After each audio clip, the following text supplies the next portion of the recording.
Üdv rapperek! Ebben a mai videóban a tűzről fogunk egy kicsit beszélgetni. Ugye az emberiséget mindig is végig kísérte a tűz, mint egy kémiai reakció, amit sokféleképpen tudunk felhasználni. Így aztán ez egy fontos dolog az emberiség életében, és hogy egy kicsit érdekesebb legyen a videó, egy nem szokványos módon tüzet is fogunk gyújtani, mégpedig elektronikusan, de ez majd kicsit később. Ha érdekel a videó, akkor gyertek, tartsatok velem!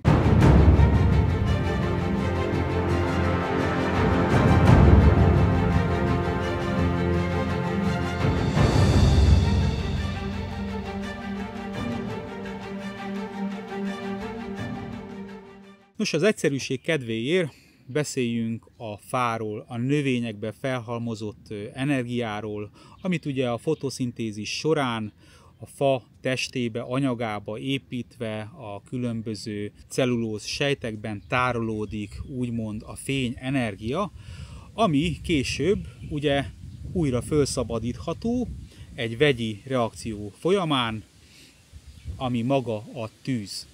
Ugye nagyon érdekes, hogy a tűz, maga a nap, mint egy fényforrás, ami egy nagyon melegen égő tűz, az képes a földi biológiai létezésben egy fizikai tárgyban tárolni önmagát, magát a tüzet, hőenergiát, mert ugyebár a tűzhöz nem kell más, mint hogy legyen éghető anyag, gyulladáspont, és mindez egy időben legyen.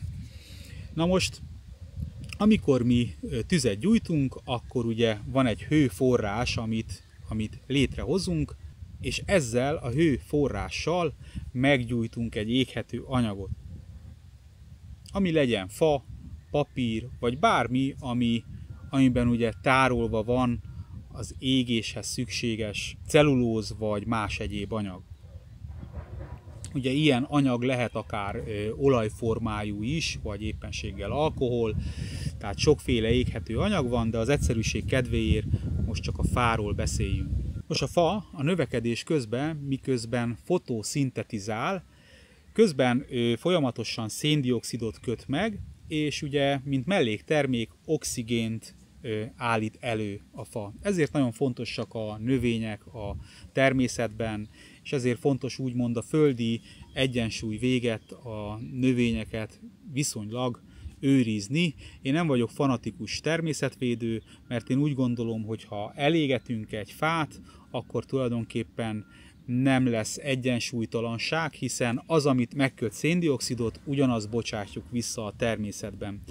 Nyilván, ami több millió évek alatt felgyülemlett a föld mélyén szén vagy éppen olaj formában, ezek kérdéseket vetnek föl, de én úgy gondolom, hogy nem az emberi tevékenység túlzott energia felszabadítása az, ami okozza a földbolygónak a felmelegedését, vagy az ilyen anomáliáit. De ebben nem is szeretnék annyira belemenni, biztos lesznek kommentelők, akik majd ezt megteszik helyettem is. Ugyebár a fotoszintézis alatt ugye létrejönnek a cellulóz molekulák és mindenféle éghető rostok, ami a fának a törzsét, ágait, leveleit képezi, és ugye ezt mi el tudjuk úgymond égetni. Ha a fa rostjai elérik a gyulladáspontot, akkor ugyebár egy kémiai reakció folyamán felszabadul a fában tárolt energiát, és így a széndioxid, illetve a hő felszabadul, és ezt mondjuk mi tűznek.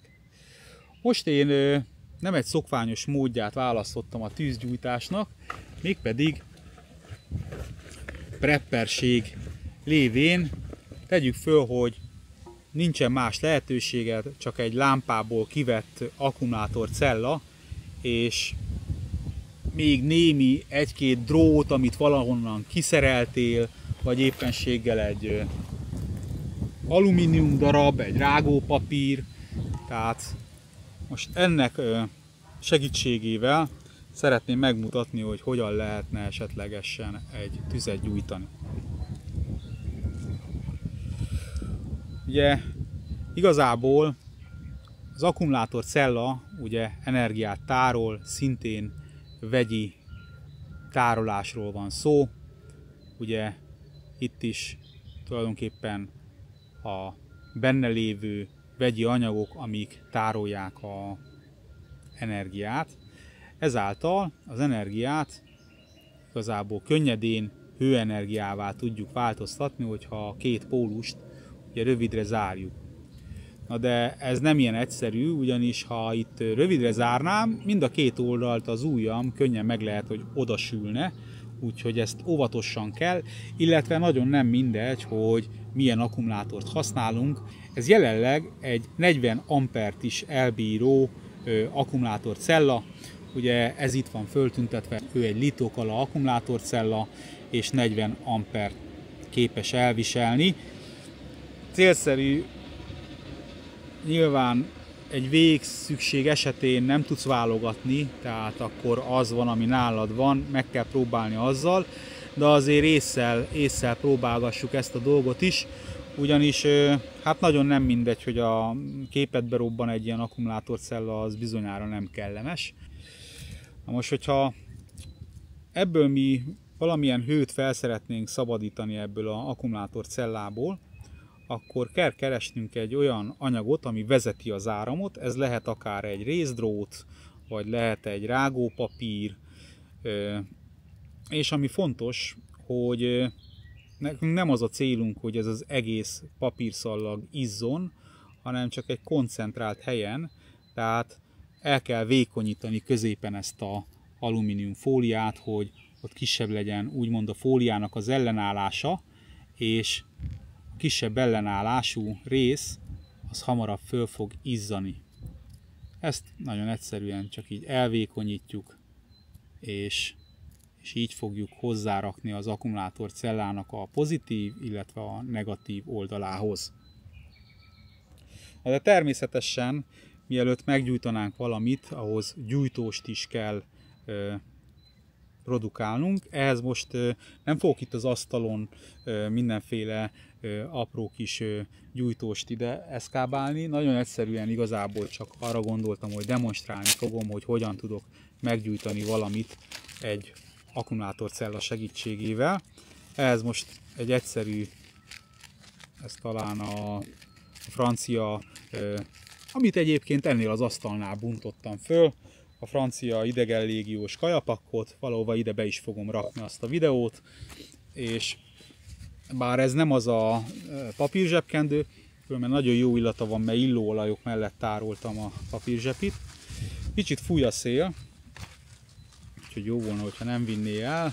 Csinálok ide egy kis kupacot az asztalra, kicsit hátrápozom, hogy ne legyen annyira távol, és előveszem a bicskámat, mert nagyon nem szeretném, hogyha a kezem megégetném, ugyanis hirtelen nagy hő tud felszabadulni egy ilyen akkumulátorcella rövidre zárásánál.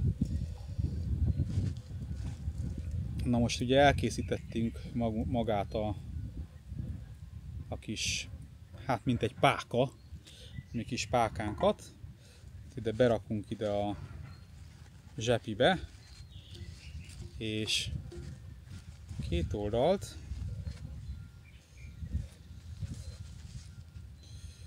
kicsit közelebb hozom.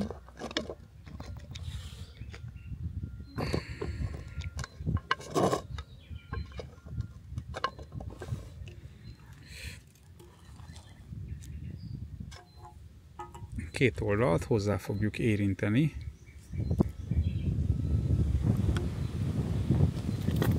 Tudjátok mit, előveszek egy másik kést is. Hozzá fogjuk érinteni magához az akkumulátorcellához. Ugye amíg csak az egyik oldalunk van odaérintve, addig különösebben problémánk nincsen. Onnantól van rövid zárlat, hogyha a másik oldalt is hozzáérintjük, amit most meg is teszünk. Lehet látni, hogy a késünket éppen most edzettük. Kicsit lecsúszott.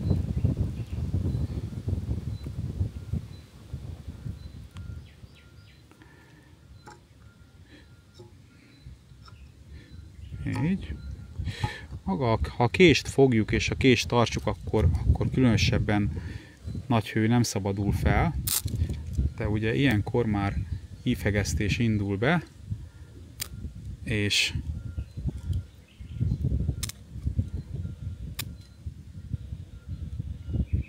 az alufóliánk elkezd izzani.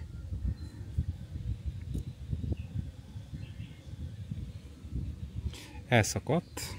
Tehát látjátok, ott fölül, itt ahol elvékonyítottuk, itt elszakadt maga a fólia, tehát és jelenleg egyébként ponthegesztéssel ide is hegesztettük. Erre az oldalra is egy picit oda hegesztődött. Na de akkor nincs más mit tenni, meg kell próbálni itt szikráztatni. Most már nem fog fölmelegedni a kezünknél, hanem csak itt kifejezetten az elektródánál fog úgymond a szikra létrejönni, mert ott a kisebb az ellenállás.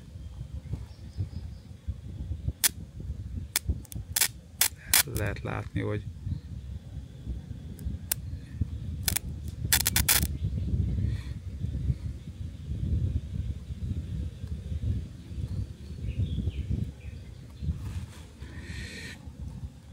nyilván egyébként dróttal egy kicsit könnyebb a feladatunk, mert a drót az magasabb a részdrótnak az olvadáspontja, mint az alumíniumé, és maga az elektróda tovább bírja, és nem fog szét menni. Hoppá. Minden esetre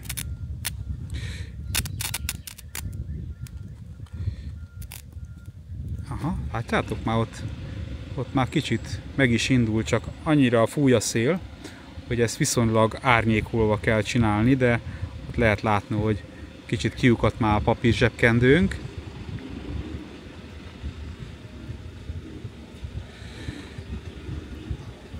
Igen, nem túl jó időpontot választottam erre a műveletre, ugyanis tényleg nagyon fúj a szél. Úgyhogy ha sikerülne is a hőmérsékletet elérni, könnyen elfújja a szelünk. Na.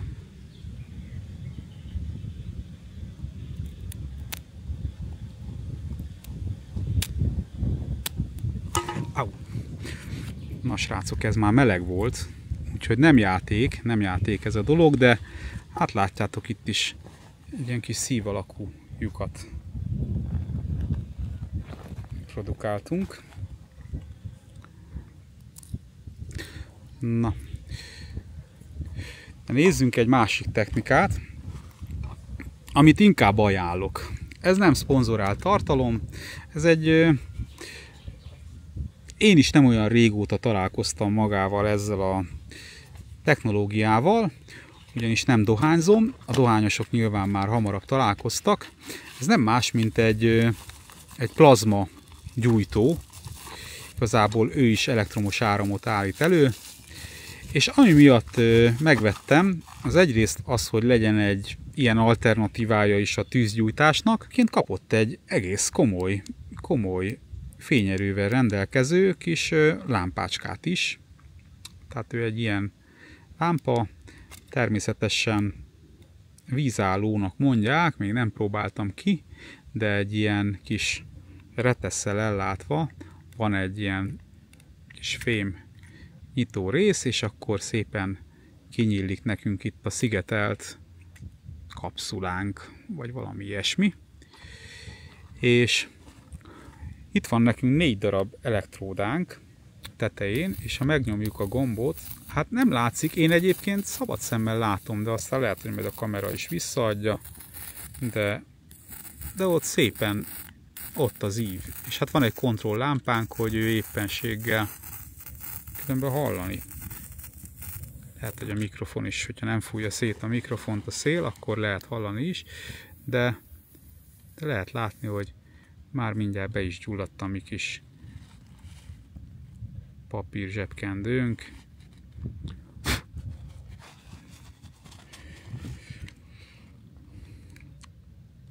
Így aztán az energiát, amit akár egy atomerőműből kaphatunk, ehhez a kis gyújtó feltöltéséhez újra vissza tudjuk a hőt termelni a nagyvilágba. Nos, ez csak egy ilyen kis érdekesség, így a videó végére.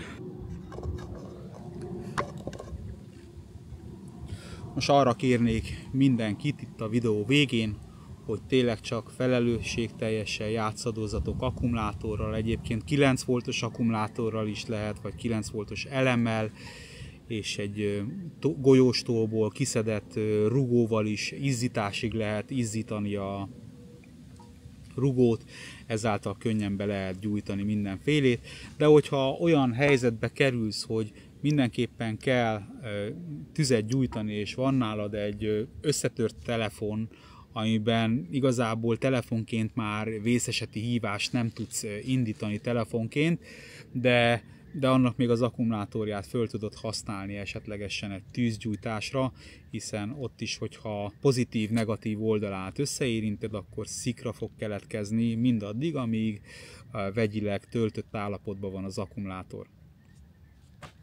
Nos, ez a videó ennyi, köszönöm szépen a figyelmet, ha tetszett a videó, akkor egy lájkkal kérlek, hogy támogassátok, mindenkinek erőt, reménységet kívánok a legközelebbi videóig, szervusztok!